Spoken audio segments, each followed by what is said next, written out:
In the quiet town of Hollow Creek, mornings always began the same way. The smell of pine drifting through open windows, the clink of coffee mugs at Betty's diner, and the soft thud of running shoes on Main Street. One pair of those shoes belonged to Mara Dawson, the town's beloved gym trainer.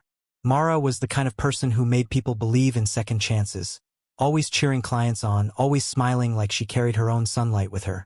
But on a Tuesday morning in early spring, Hollow Creek woke up to something it had never experienced before. Mara was gone. Her absence wasn't dramatic at first. At 6 a.m., the door of the fitness center remained locked. Members waited patiently, assuming she overslept. By 7:20, whispers started. By 8:05, the owner called the sheriff. Deputies stopped by Mara's apartment. Her car was still there. The door was unlocked. Her phone lay on the counter, screen cracked. But she wasn't home. It didn't take long for fear to settle over Hollow Creek.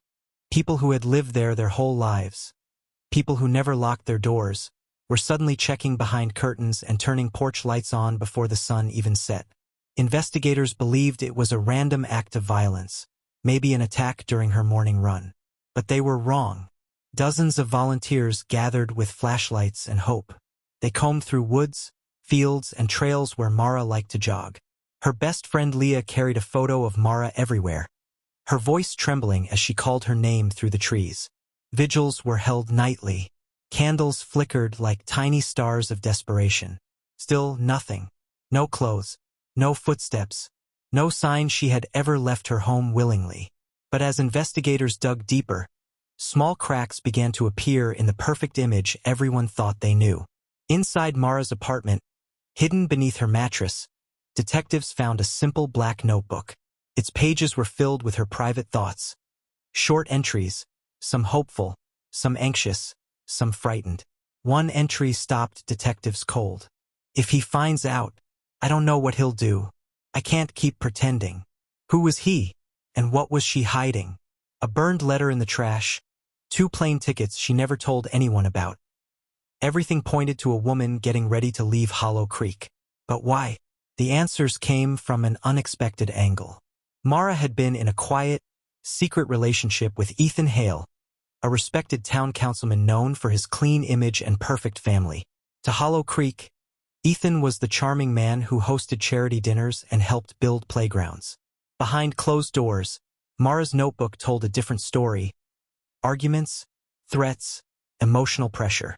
She had tried to end things, but Ethan wasn't ready to let go. He denied everything, of course. He even smiled through interviews. His wife defended him, but something in his confidence felt wrong. Detectives continued digging. Hope flickered back to life when 2 hikers found a torn piece of teal fabric deep in Hollow Creek Forest, the same color as Mara's running jacket. Nearby was her smartwatch, half buried in mud. When digital experts restored it, they discovered that the device had captured something. Just seconds of audio the moment it sensed a hard fall. A struggle, leaves crunching, rushed breaths, and then Mara's voice. Ethan, please, just let me go. Then a sharp thud. Silence. Nothing else. It was all investigators needed. When confronted, Ethan's polished composure shattered. His voice shook as he confessed. He had followed Mara during her morning run after she threatened to expose their relationship. She told him she was leaving town and that he had no control over her anymore. He lost control. A shove, a fall, a fatal mistake, and then panic. He dragged her deeper into the woods, covering her body with leaves, trying to hide the consequences of a moment fueled by fear and obsession. To save his reputation, he destroyed her life. Hollow Creek mourned like never before.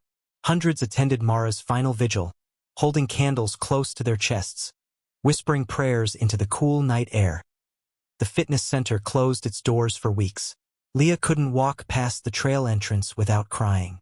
Parents held their children closer.